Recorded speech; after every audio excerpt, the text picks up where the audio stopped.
ada dua, ngaji dan membuang sesuatu yang buruk dari kolbu. Dua aja amal kolbu. Ini amal paling mahal, ya, yang membuat kita bisa bahagia di dunia kalau kita mentalak dunia. Jadi dunia itu baru bahagia kita kalau kita mentalak. Mentalaknya di kolbu, bukan di fisik, Pak. Kita masih makan minum masih bagian dunia, ya.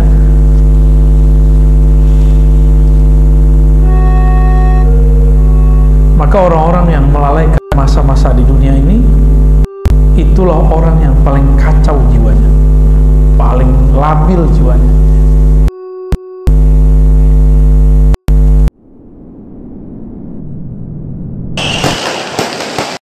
Bismillahirrahmanirrahim.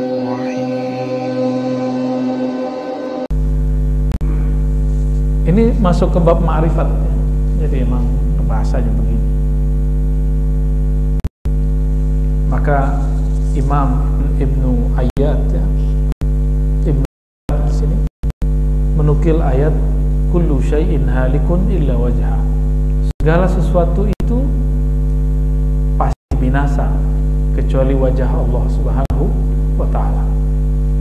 Wajah Allah itu, nah ini bukan tauhid yang versi luar sana. Maknanya berbeda. Wajah Allah, wajah itu artinya menghadap. Apabila Allah menghadap ke wajahnya disebut uluhiyah. Apa yang ada pada zatnya? Keesaan. Allah Maha Esa. Lalu wajah Allah pada makhluknya itu namanya ciptaan. Maka ciptaan ini yang tidak menghadap kepada Allah, dia akan binasa. Walaupun sekarang dia misalnya jadi orang hebat, tapi jika dia tidak berhadap kepada Allah, dia akan hancur. Kullu syai'in halikun illa wajha. Segala sesuatu akan binasa kecuali wajahnya. Boleh diartikan yang menghadap kepadanya. Kita sholat, tapi kalbu kita nggak connect kepada Allah, itu sholat habis nanti. Itu maksudnya, ya.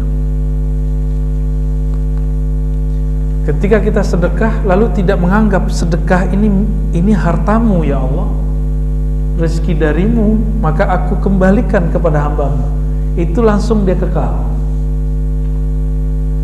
Sederhana, ya? Sederhana penyebarannya. Apalagi zikir. Bapak zikir pengen sakti atau ingin mendekat kepada yang maha sakti? Kalau ingin mendekat langsung dia kekal. Berarti zikirnya dihadapkan kepada wajahnya, wajah rububiyahnya. Jadi rububiyah itu adalah menghadapnya makhluk kepada sang khalik. Itu disebut wajah rububiyah, ya. Maka makhluk yang menghadapkan hatinya kepada Allah, menghadapkan ruhnya kepada Allah, Allah akan kekalkan dia dengan nikmat surga, khalidina fiha, ya. Di dalam Sahih Bukhari itu, Sahih Muslim juga ada sebuah riwayat Nabi pernah bersyair dengan syair-syairnya orang-orang dahulu. Jadi Nabi ini suka bersyair. Jadi kalau orang sekarang berdendang lah. Kata beliau, asdaqu baitin qalatis syu'ara. Bait-bait syair yang bagus, yang terbaik, yang dikalamkan syu'ara, itu kalam Labid. Apa kata Labid? Ala kullu syai' ma khalallahu batil. Ketahuilah segala sesuatu selain Allah itu batil.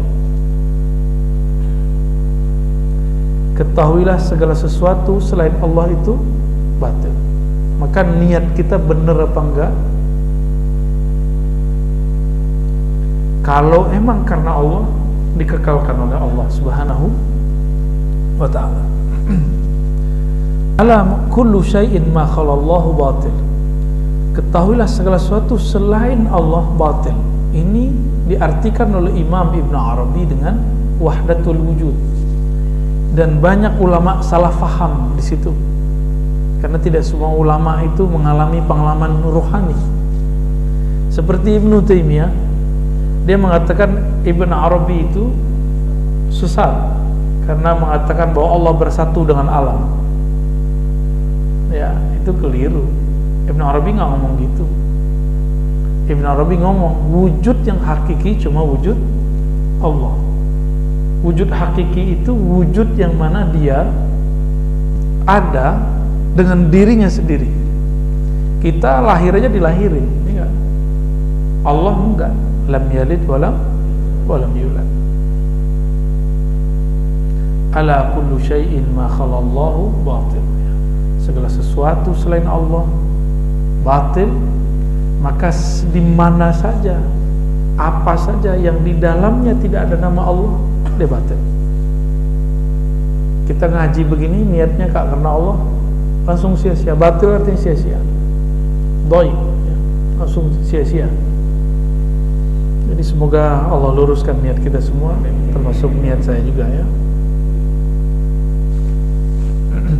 Bapak bangun masjid, kalau karena Allah, di saat bangun Allah bangun di surga, gitu. Ngurus masjid sama, saat ngurus masjid tulus, maka Allah uruskan urusan kita di sana. Insya Allah. Maka jangan baper ngurus masjid ya.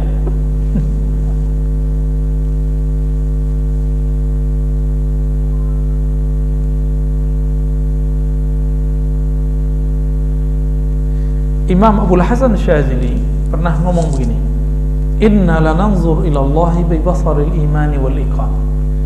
Kita memandang kepada Allah dengan pandangan iman dan yakin, maka kita nggak perlu dalil. Jadi orang yang minta dalil, bukti, berarti dia kurang percaya kepada Allah. Nastadillu bihi alal khalq, hal fil wujudi syai'un siwal wahidil haqq, fala narahu in kana walubda fanarahum kal haba fil hawa in fattashtahum lam tajidhum syai'a.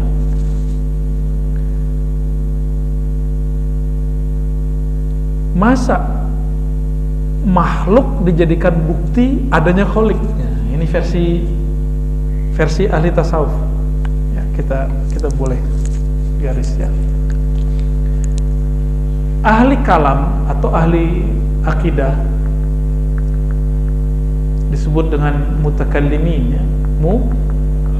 Mutakallimin, ahli kalam, atau orang-orang yang sibuk dengan dalil-dalil. Ini sama aja, mau aliran Asy'ariyah, mau aliran Ibnu Taimiyah, sama. Mereka membutuhkan dalil. Dalil itu ada dalil teks, ada dalil alam atau ciptaan. Mana dalil ada Allah? Qul huwallahu ahad. Itu teks. Ayat sekian, nomor sekian. Lalu ada orang berdalil dengan ciptaan. Apa bukti ada Allah?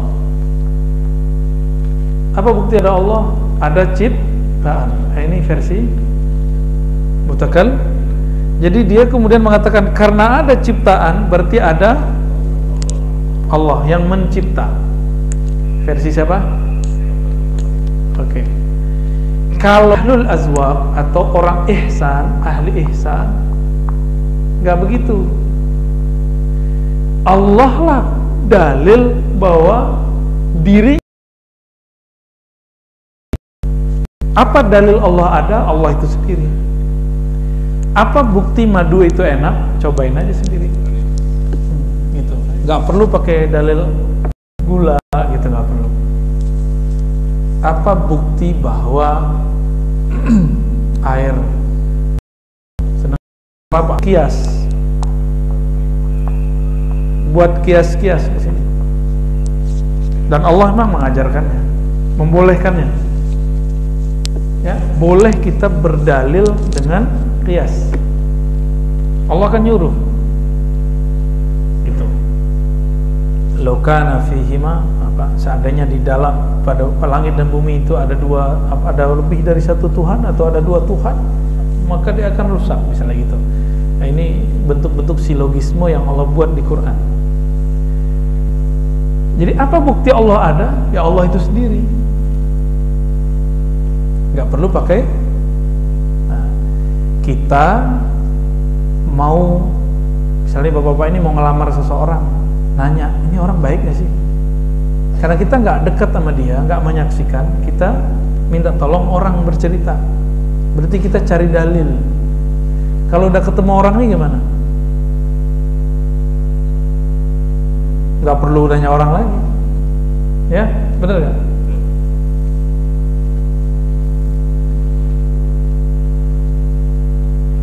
Fa'aghnana dzalika 'anid dalil wal burhan. Ya, karena kami percaya kepada Allah, karena Allah itu sendiri, nggak perlu pakai bukti.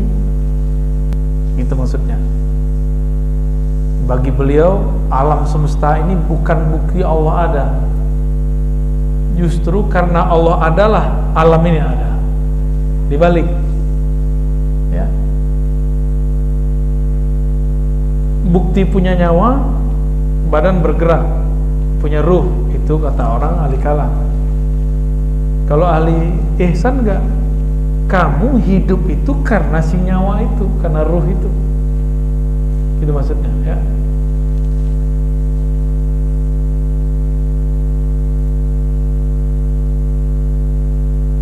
Wa qala aidan radhiyallahu ta'ala anhu قوي عليه الشهود مرة فسألته ويستر ذلك عني فقيل لو سألته ما سأله موسى كلمه وعيسى روحه ومحمد صفيه صلى الله عليه وسلم لم يفعل لكن سأله أن يقويك فسألته فقواني. Ya. Imam Athaillah ini pernah mengalami ihsan. Apa arti ihsan? Merasa memandang Allah. Lalu dia berdoa, ya Allah, aku tidak kuat, maka tutuplah, hijablah aku dari melihat ini. Maka ada yang berkata, ambisi, ya, menginginkan sesuatu yang nggak pantas kita inginkan, itu namanya nafsu. Ya. Nah ini banyak hari ini. Ya. Saya dari kecil saya belajar zikir, belajar tarekat, itu banyak yang nafsu, pengen jadi mursyid. Padahal tahu dia jadi mursyid itu berat. Ketahuan itu cuma di kolbu, tapi pikirannya enggak, nafsunya enggak. Orang-orang yang menginginkan sesuatu sebelum saatnya, itu berarti dia tidak meninggalkan kejahilan. Misalnya gini, orang yang ingin memetik pisang sebelum mateng, rasanya enak nggak? Kira-kira begitu. Orang yang ingin menjual pisangnya sebelum mateng sama dengan orang yang belum pantas menjadi guru terus jadi guru. Guru di atasnya mursyid, belum saatnya dia jadi mursyid, dia mengklaim dirinya jadi mursyid misalnya. Maka nanti buah yang dia berikan kepada murid-muridnya itu rasanya sepet pasti. Ya. Ini yang ngomong bukan saya. Teringat kalam Sidi Abdullah Umari yang dijelaskan ulang oleh Syekh Zakaria Al-Halabi, ya. Kawan dari guru saya, Kiai Ahmad Marwazi. Dan perlu diketahui, jadi mursyid gak jadi mursyid bukan masalah umur, tapi masalah pengalaman rohani. Ya. Mau lama tapi pengalamannya dikit dan tidak ada kedewasaan rohani. Ini kan ciri-ciri orang bukan nggak dewasa. Ciri-ciri orang tidak dewasa, childish secara rohani. Jadi dia badannya tua tapi rohaninya masih bocah, masih anak-anak. Dia menginginkan istijabah doa sebelum saatnya, ingin mendapatkan keterangan sebelum saatnya.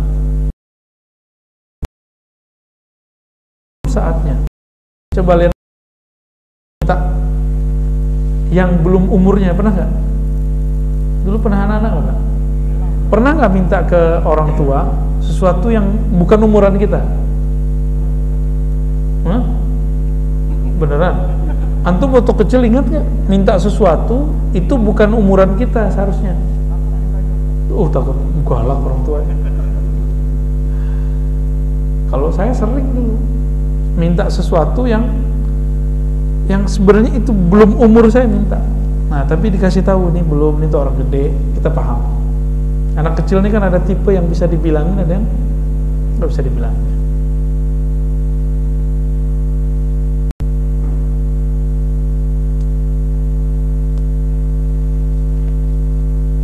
Nah, ini banyak kali nih orang-orang nggak sabar, nggak sabar dengan kondisinya. Yang pengen menikah sebelum saatnya, pengen punya anak sebelum dikasih, akhirnya jadi ya, yang belum dapat anak ya sudahlah, berarti memang antum belum jatah dapat anak, udah selesai kan? Ya. Sederhana sekali. Hikmah yang ke-18. Berapa di situ? 25. Di kitab saya 18 ya. Yang panjang tadi digabung. Ihalatukal a'mala ala wujudil faragh min ru'unatin nafs. Ya, 26 di situ ya. Ciri-ciri orang, kalau bahasa Jawanya apa? Goblok. Kalau bahasa sini apa? Bodoh. Jahil. Ya, PA. Wah, itu bahasa ente tuh. Cum. Ihalatukal a'mal ala wujudil faragh min ru'unatin nafs. Engkau menunda-nunda satu amal padahal ada waktu yang luang. Itu ciri-ciri ru'unat an-nafs, kekacauan, kebodohan. Kalau bahasa kasar itu kegoblokan. Ya, an-nafs, jiwa.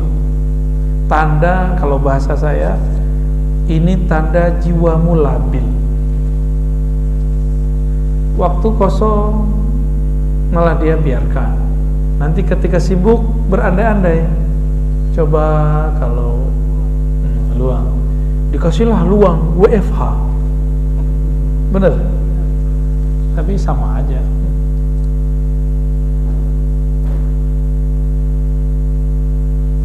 Waktu yang paling berharga untuk kita sekarang adalah waktu dunia. Ini Bapak nafas nih sekarang, ini waktu paling berharga, qimah ya, qimah aliyah. Kenapa kita sebut begitu? Karena ketika orang nanti masuk kubur, dia nggak sadar tahu-tahu dia dikubur. Nggak sadar tahu-tahu masuk kubur. Biasanya kan main handphone sambil nonton, pas bangun TV-nya kok nggak ada, nyari-nyari TV, nyari-nyari YouTube. Ketika itu terjadi, dia masih panik, tergantung kepanikannya seperti apa. Makanya biasakan bangun tidur tuh langsung nyebut nama Allah. Gimana caranya? Sebelum tidur sebut nama Allah, maka setelah tidur kita akan menyebut nama Allah. Kalau dosa, semua kita kan dosa, nggak usah pikirkan itu ya. Kembali saja kepada Allah Subhanahu wa Ta'ala. Di saat masuk ke alam kubur itu, di situ dia sadar, ya Allah, farji'na na'mal sholihan. Sebarang sebentar saja, tolong kembalikan aku. Berarti waktu yang ada sekarang ini yang disebut berharga faragh. Jadi ketika beliau mengatakan ihalatukal a'mal, kamu menunda amalmu saat kamu masih bisa nafas di sini, masih bisa hidup di dunia, ini pertanda jiwamu kacau, jiwamu tidak dewasa. Jadi nggak ada cerita lagi ya. Malam nanti sudah harus witir minimal ya. Tahajud lah kalau bisa. Kalau ketinggalan qadha, nggak ada cerita lagi, harus mulai kemudian beramal yang banyak. Dan amal yang paling bagus amal qalbu. Amal qalbu ada dua, ngaji dan membuang sesuatu yang buruk dari qalbu. Dua aja amal qalbu. Ini amal paling mahal, ya, yang membuat kita bisa bahagia di dunia. Kalau kita mentalak dunia, jadi dunia itu baru bahagia kita kalau kita mentalak. Mentalaknya di kolbu, bukan di fisik, Pak. Kita masih makan minum masih bagian dunia, ya.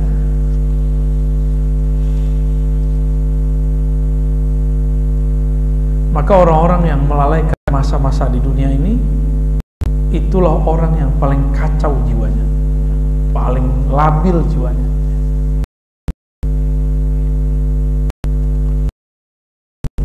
Nah, masih dapatlah satu lagi ya. Satu atau dua lagi nih. La tatlub minhu ay yukhrijaka min halatin yasta'milaka fi ma siwa. Falau aradaka lasta'malaka min ghairi ikhraj. Ini orang ngeluh, ya Allah, kapan saya khusyuk? Pernah gitu enggak? Ya Allah, kapan? Banyak kan kapannya? Bener? Nah, apa jawaban Ibnu Thailah? Nih, kamu pahami. La tatlub minhu. Jangan kamu minta darinya kapan dia akan memindahkanmu dari satu hal ke hal yang lain. Karena jika dia mau, belum kamu mau, kau sudah pindah. Gitu. Itu maksudnya. Sebelum engkau mau, Allah akan pindahkan dirimu. Falau aradaka malaka min ikhraj, tanpa perlu kemudian terjadi ujian-ujian berat. Ya. Wali-wali Allah ini kan misterius. Ada orang jadi wali karena dia cuma mengasih makanan anjing. Ada yang jadi wali karena dia cuma minggirin batu atau duri dari jalan. Ternyata wali itu sederhana. Orang yang mengambil sifat-sifat Allah lalu dia kemudian tancapkan dalam dirinya. Allah itu punya sifat rahmah, penyayang, benar. Maka dia menyayangi makhluk. Ini jalur pintas jadi wali Allah. Mau jadi wali Allah? Ya maulah kita ya. Dengan menyayangi semua makhluk, ya.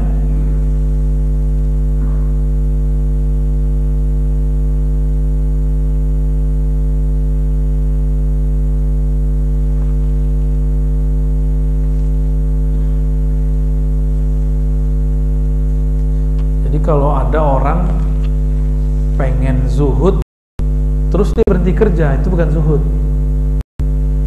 ya. Buktinya apa? Antum ketika tidak bekerja kepikiran duit mulu, itu tanda-tanda zuhudnya nggak bener. Ciri-ciri orang zuhud, dia udah nggak mikirin duit.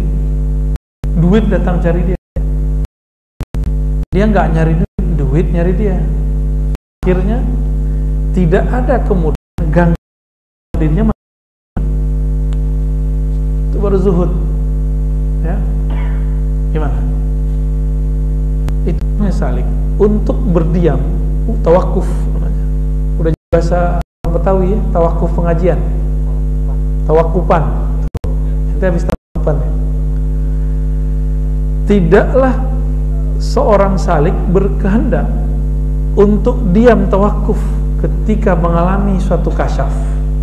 Dia puas dengan pengalaman ruhaninya itu, melainkan nanti akan ada sir berkata, yang kamu cari masih jauh di depan, bukan itu yang kau cari. Gitu. Jadi kalau orang mengalami khusyuk, bisa nangis, belum, masih ada lagi di atasnya. Bapak ngerasa sholat nih kayak di hadapan Allah, belum, masih ada lagi makom di atasnya. Apalagi apa yang antum paling ingat-ingat ketika sholat, paling enak, bahagia, masih ada lagi di atasnya, ya, gitu maksudnya. Jadi yang kamu cari itu bukan bahagia, tapi sumber bahagia. Yang diperlukan Allah itu dari kamu, bukan Allah nggak memerlukan apa-apa juga ya. Yang Allah kemudian mau ambil dari kamu itu bukan khusyuknya, tapi usaha untuk memperoleh khusyuknya, itu yang Allah ambil ntar. Ya, emang khusyuk gampang ya? Gampang apa? Nggak susah. gampang nggak susah sama Pak. Apa maknanya di sini? Dunia kerohanian ini akan selalu ada guidance dari Allah. Ini gurunya kan nggak ngomong nih, tapi di hatinya dia bicara. Hatinya yang bicara. Ini yang disebutkan dalam hadis istafti qalbak. Mintalah fatwa ke dalam kolbumu. Ini beliau mengajarkan itu. Ya. Dalam kitab Khatmul Aulia disebut dengan muhadatsah khidriyah. Dialog khidriyah itu maknanya, ya.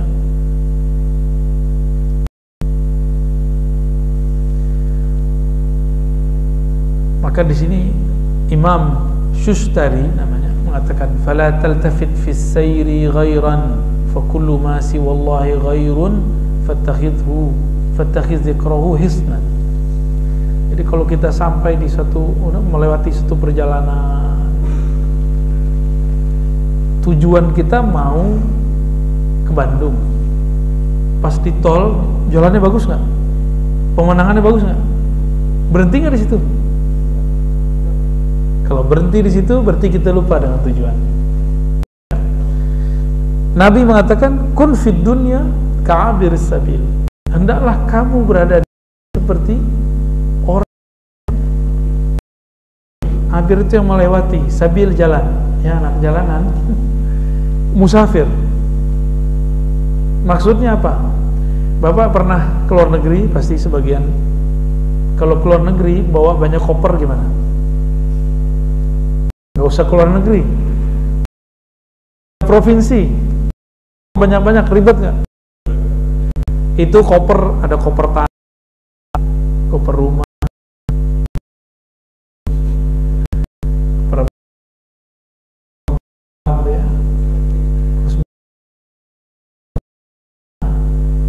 kita kalau kebanyakan tanah, Bapak itu mau pindah alam, susah bawanya. Karena tanahnya mau dibawa gimana? Berat Pak. Rumah tuh. Jadi yang punya tanah tuh wakafin lah, segera kemana kayak diwakafin. Ya. Yang diem tanahnya wakafin ke orang, wakafin ke masjid, ke yayasan, ke pesantren. Ya, segera Pak. Keburu mati, ditanyain semua. Dan mengerikannya di sana, kekayaan kita itu diperiksa. Kalau biasa mungkin setengah hari, sehari. Nabi Sulaiman itu 2000 tahun. Itu ukuran dunia, 2000 tahun di sana 2 hari. Tapi kalau kita diperiksa orang sekian jam, gimana perasaannya Pak? Pernah nggak? Lamanya bukan main itu. Oleh karena itu, apabila kita mengalami pengalaman spiritual, jangan asik dengan itu. Pengalaman spiritual ini anggap saja hiburan, busyra. Ya. Maka saya nggak sibuk-sibuk amat dengan pengalaman mimpi segala macam, tapi beberapa yang perlu ceritakan kita ceritakan. Ya. Wala tabarrajat zawahirul mukawwanat illa nadathu haqa'iquha innama nahnu fitnatun fala takfur. Ketika seseorang tersilaukan oleh suatu kejadian, suatu pengalaman, ini biasanya orang kalau belajar zikir ada rasa merinding-merindingnya, nangis-nangisnya, apalagi hangat-hangatnya. Rasa-rasa itu semua bukan itu yang kita cari, karena itu masih makhluk. Kalau masih ada rasanya, kalau masih ada hangatnya, zinginnya, semua itu makhluk. Ya. Jadi Allah bukan panas, dingin. Allah bukan ketika kita zikir itu nangis, itu bukan Allah, itu kita. Baik. Nanti kan kalau kita bilang, kalau kita zikir, Allah itu bisa nyandain sebenarnya. Apa kata Allah? Ya kamu, aku kan gak pernah kemana-mana, ngapain dia panggil-panggil? Ya, zikir ya Allah, Allah, Allah, Allah. Allah ngomong, aku bersamamu dimanapun engkau berada. Maka sebenarnya zikir-zikir kita itu tidak pernah membuat kita jadi wali. Zikir itu haknya badan, haknya kolbu. Yang membuat seseorang menjadi wali jika di dalam dirinya ada rahmat Allah. Mau jadi wali kan? Biar gampang jadi wali. Minimal jadi wali murid ya. Wali murid jadi wali karena dia sayang sama murid, benar nggak? Maka wali Allah karena dia sayang kepada makhluk Allah Subhanahu wa Ta'ala. Nah, setiap kali terjadi pengalaman-pengalaman yang menghalangi kita kepada Allah, maka berkatalah hakikat-hakikat ini, kami ini hanya ujian, janganlah engkau kufur. Innama nahnu fitnatun, kami ini hanya ujian, fala takfur, jangan kufur. Ya, ini hati-hati di situ.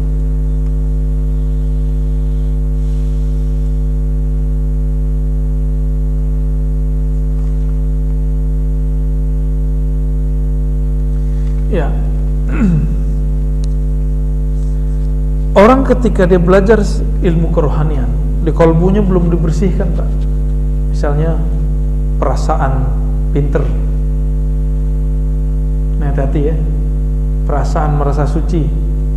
Terus antum belajar zikir, ini belum dibenerin. Nanti zikirnya nambah, merasa sok sucinya nambah. Bahaya nggak tuh?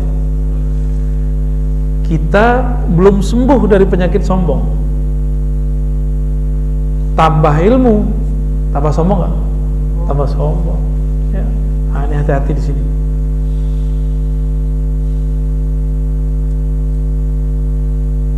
Oleh karena itu, imam-imam kita mengatakan al-i'rad 'anil nas wa zuhdi fid dunya faqim ma'allahi bil muraqabah wal iltimas tawbati bir ri'ayah wal istighfar bil inabah wal khudu' lil ahkam bil istiqamah. Jadi yang harus kita lakukan adalah menghindar atau berpaling dari dunia. Nanti dunia yang ngejar. Nanti Bapak sampai capek sendiri ngumpulin dunianya. Ya.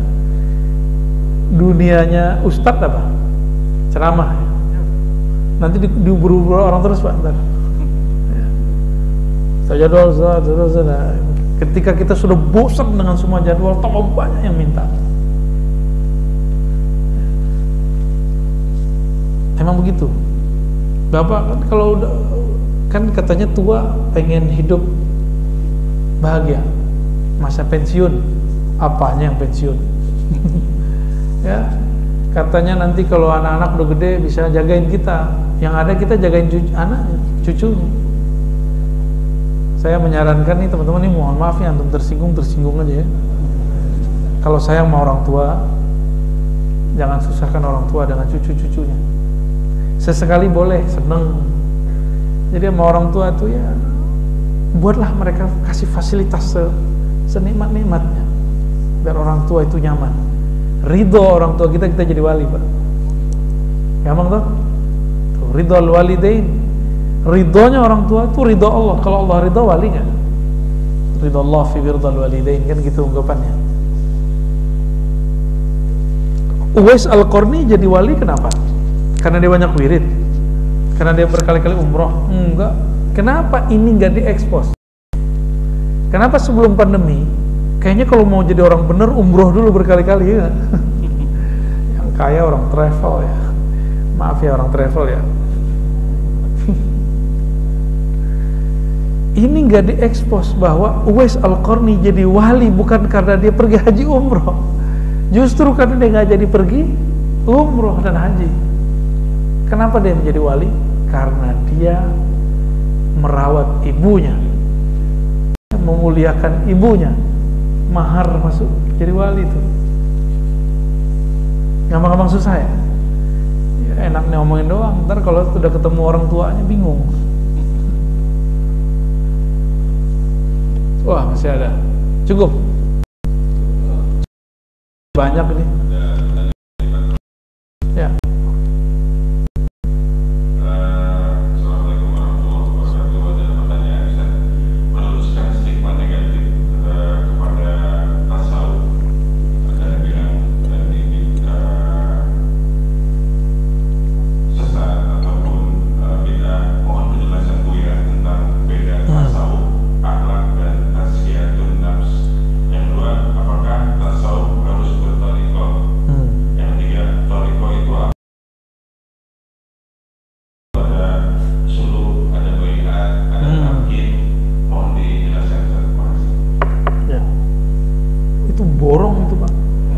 SKS itu.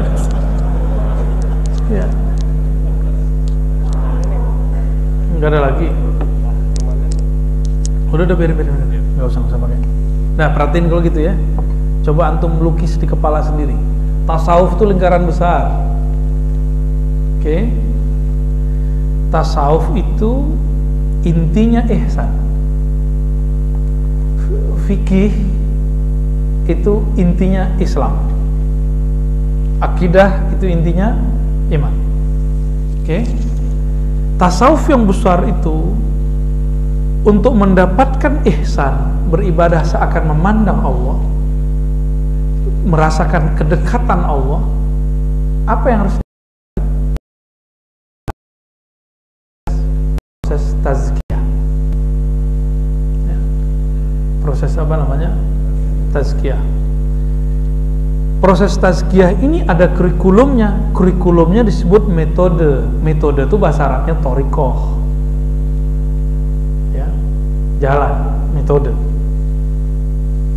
Maka di situ kalau pertanyaannya apa beda tasawuf dan akhlak, kalau sudah dibenerin tazkiyahnya ini, jiwanya, maka akhlaknya akan menjadi bagus. Jadi akhlak itu buah dari tazkiyatun nafs yang ada dalam tasawuf. Lucunya ada orang mengharamkan tasawuf tapi membuat kajian kitab tazkiyatun nafs. Benar ya? Tazkiyatun nafs itu satu bab dalam tasawuf. Gitu ya. Tazkiyatun nafs satu chapter dalam bab tasawuf. Kitab tasawuf nih, ini kitab tasawuf. Satu babnya tentang tazkiyatun nafs. Karena ada namanya jiwa amarah bisu, jiwa ya, jiwa ya, lawamah, mulhamah, kemudian mutmainnah. Kalau dia dibersihkan tazkiyah, maka dia akan naik ke makom atasnya, naik ujungnya nanti mutmainnah. Kalau mutmainnah tinggal naik doang, itulah disebut mi'raj. Jadi isra-nya jiwa dari amarah bisu kepada mutmainnah. Mi'rajnya jiwa dari mutmainnah ke radiyah, mardiyah ke kamilah ya. Itu kalau dikaitkan dengan Isra dan Mi'raj. Sudah bisa bedain? Tasawuf itu rumah besar, tujuannya agar mendasarkan kedekatan kepada Allah, yaitu ihsan. Di dalamnya ada satu bab namanya tazkiyatun nafs. Tazkiyatun nafs itu mempunyai metodenya lahirlah dalam thoriqah ya. Maka wajibkah berthoriqah? Ma la yutimmul wajib bihi illa bi fahuwa wajib ya. Apabila sesuatu nggak dicapai kecuali dengannya, maka dia jadi wajib gitu. Jadi misalnya nih, supaya saya seger, saya harus minum, maka minumnya jadi wajib. Supaya pintar harus sekolah, maka sekolah jadi wajib. Di zaman Nabi ada sekolah nggak? Ada nyantri nggak? Ada rumah tahfiz nggak? Tapi supaya orang hafal Quran, maka perlu dibuka madrasah, ma'had, rumah tahfiz, gitu. Ini lucunya orang yang mengharam-haramkan tasawuf. Dia buat bid'ah sendiri. Dia buat metode ini, metode itu, daurah ini, daurah itu, rumah tahfiz ini dan itu. Itu kan metode menghafal cepat, metode hafal begini. Kenapa dalam menghafal boleh ada metode, tapi dalam tazkiyah nggak boleh beda metode? Nabi beda sahabat, beda cara loh. Ada sahabat pelit, nanya, wahai Rasulullah, amal terbaik apa? Nabi jawab, engkau ngasih makan anak yatim, engkau ngasih makan orang susah. Ada sahabat yang kismin, tahu kismin ya? Nanya, wahai Rasulullah, amal terafdol apa? Nabi bilang, iman di qalbu. Ada orang nanya, orangnya pemarah. Nabi bilang, la taqdab falakal jannah. Kamu sabar aja, masuk surga. Kayak gitu Pak modelnya. Jadi Nabi itu beda sahabat, beda metodologis. Tarekat yang stagnan akan hancur dimakan zaman. Maka di zaman kita mesti merevisi kurikulum thoriqah. Namanya nggak usah direvisi, kayak namanya ditambahkan aja, kayak di Timur Tengah itu Naqsyabandiyah, Khalidiyah, Qadiriyah, itu nanti ada nama-nama tambahannya. samania qaribiyah, samania apa gitu. Jadi mereka suka menambahkan di belakang sebagai bentuk ada revisi dan tajdid. Di Indonesia kan terlalu mensuci-sucikan thariqat. Oh, begini kata guru kita. Ya, kalau udah nggak relevan di zaman ini gimana dong? Gurunya sudah wafat masuk alam sono. Ya. Maka thariqat pun mesti thariqat yang mu'tabarah. Pertama, yang kedua mesti mursyidnya arif kepada Allah Subhanahu wa ta'ala. Mesti. Kalau enggak, bukannya malah tambah dekat, tambah jauh. Dekat kepada Allah malah tambah jauh. Gitu. Ya, wallahu a'lam bishawab. Tadi apa lagi? Dalam tarikat itu ada istilah suluk, baiat dan taklid. Bisa dijelaskan? Waduh, bolong lagi. Suluk itu menempuh jalan. Jadi bapak nih kata guru, kamu amalkan ini, bapak mulai ngamalin, itu suluk namanya. Suluk itu ada yang formal, ada yang informal, ada yang temporal. Yang temporal ini yang biasa kita kerjakan. Misalnya bapak ibu ini diijazahkan guru untuk berzikir 1000. Nah itu temporal 1000 doang. Kalau khalwat, jadi suluk bentuknya khalwat, bisa 10 hari, bisa 30 hari, bisa terserah berapa perintah guru. Syekh Abdullah Faiz Dagestani, seorang mursyid Naqsyabandiyah, gurunya Syekh Haqqani, kan terkenal nih Syekh Nazim Haqqani. Itu beliau kalau lagi suluk pak, antum nggak sanggup, nih aneh nggak sanggup, mikirin dunia wudu, mikirin dunia wudu, lupa kepada Allah wudu, teringat dunia mandi tobat. Ya, itu thariqah beliau tuh. Jadi Naqsyabandiyah beliau sudah beda dengan Naqsyabandiyah sebelumnya. Di Naqsyabandiyah sebelumnya mandi cukup di awal mau zikir, mau talqin zikir. Beda dengan Qadiriyah sebelumnya, udah beda-beda tuh. Syekh Abdullah Faiz kemudian meringkasnya. Gitu. Kan nggak mungkin pak, beliau ngajarin bapak gitu. Ada yang mau belajar thariqat sama saya, ntar saya gituin gimana? Kamu lupa kepada Allah, wudu. Ingat dunia, mandi. Ya bisa mandi 50 kali sehari. Kita ini hidup di akhir zaman, insya Allah banyak rukhsah. Insya Allah banyak rukhsah. Yang penting tasdik saja kepada wali-wali Allah. Ya. Nah, kitab ini kan yang nulis wali Allah. Maka kita tasdik kepada isinya. Tasdik itu membenarkannya, ya. Jadi tidak ada lagi pertanyaan tasawuf ada kan di masa Rasul, ya salam. Ya. Malam tadi saya mengkaji dari Alif Lam Mim sampai berapa ayat? 3 ayat ya. Sisi tasawuf dalam surat Al-Baqarah. Setiap ayatnya ada. Tasawuf itu membahas mulai dari bab niat, taubat sampai kemudian mahabbah, ridho. Jadi kalau orang nanya, khusyuk masuk di tengah-tengahnya. Adakah tasawuf di Quran? Banyak. Setiap ayat sabar itu tasawuf. Setiap ayat syukur tasawuf. Setiap ayat ikhlas tasawuf. Setiap ayat-ayat yang menyebutkan amal ruhani, maka itu tasawuf. Gitu ya. Paham ya? Jadi masih mau nanya, ada tasawuf gak di Quran? Ya gitu. Beres, cukup. Ada satu lagi. Cukup, ada satu lagi. Pertanyaan. Assalamualaikum dari Pak Taufik. Dalam menyebarkan dan menyampaikan agama Islam dahulu Rasulullah telah memberikan dakwah suri tauhid tentang cara-cara berdakwah, menjalankan 3 kaidah berdakwah, hikmah, pemeliharaan hasanah, dan menjalankan adalah ibadati ihsan. Pertanyaannya, fenomena yang terjadi sekarang banyak ustadz yang tidak menjalankan kaidah dakwah yang dicontohkan Rasulullah. Kira-kira kenapa dan kenapa bisa terjadi? Yang kedua, hadis Bukhari mengatakan sampaikanlah walau 1 ayat, yang artinya kita semua pun juga dianjurkan untuk bisa berdakwah walau cuma kebanyakan yang pertama saya udah lupa. Fenomena yang terjadi sekarang banyak ustadz yang tidak menjalankan kaidah. Oke, ya, cukup. Terus yang kedua, hadis Bukhari tadi sampaikan walau 1 ayat.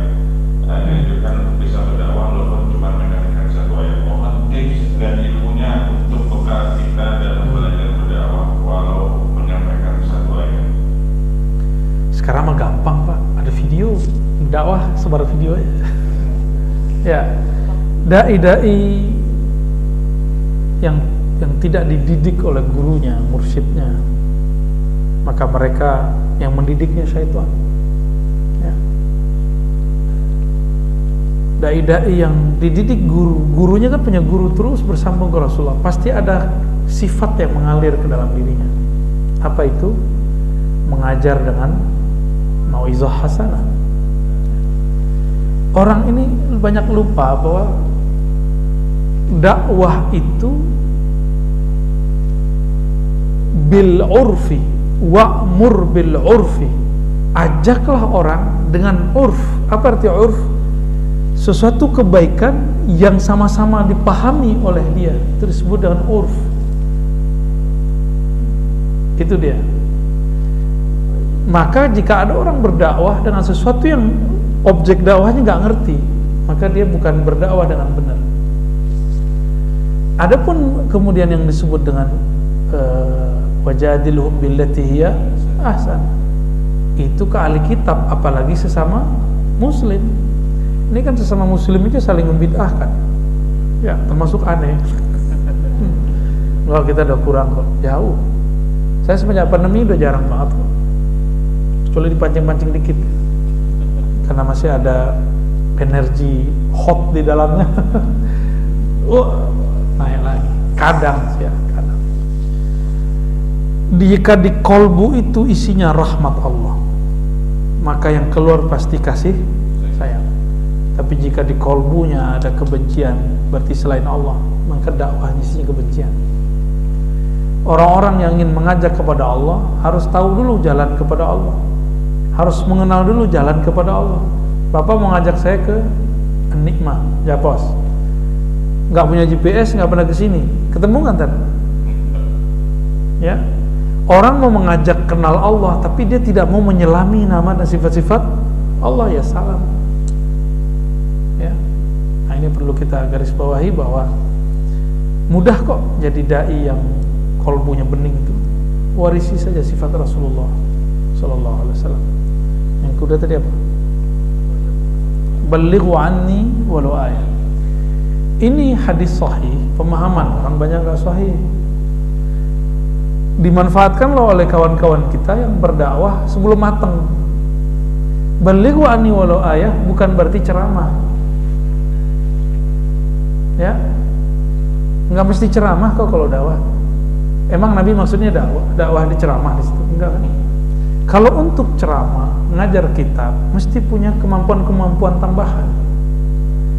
Tapi kalau cuma mau menegur kawan, teman, ya pakai satu ayat boleh, satu dalil boleh. Tapi Bapak duduk di tempat saya ini, terus nanya macam-macam, nggak tahu dalil gimana?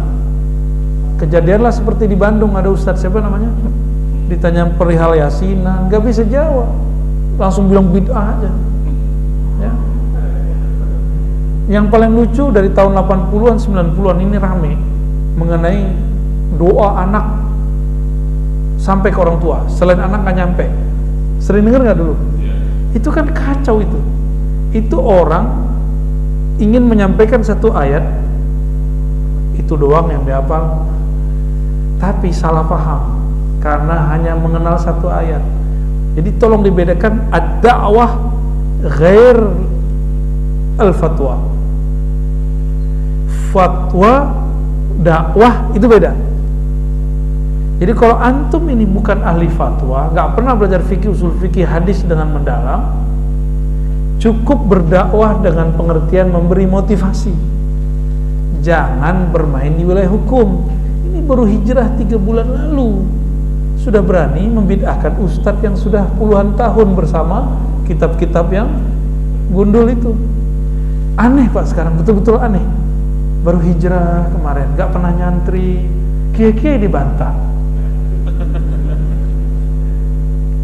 Kalau saya yang dibantah wajar, kan saya anak filsafat katanya. Dia mau cari-cari kesalahan, tapi ya Allah ya. Saya filsafat 4 tahun, 4,5. Tapi saya ngaji hadis 15 tahun. Banyakan mana? Kalau dia ngaji hadas kali ya. kalau untuk menjawab fatwa, haram bagi orang yang hanya mampu berdakwah tapi bukan mufti atau mempelajari ilmu fatwa. Kalau saya nggak fatwa, saya cuma nukil fatwa. Ya, siapa Ar-Razi bisa fatwa?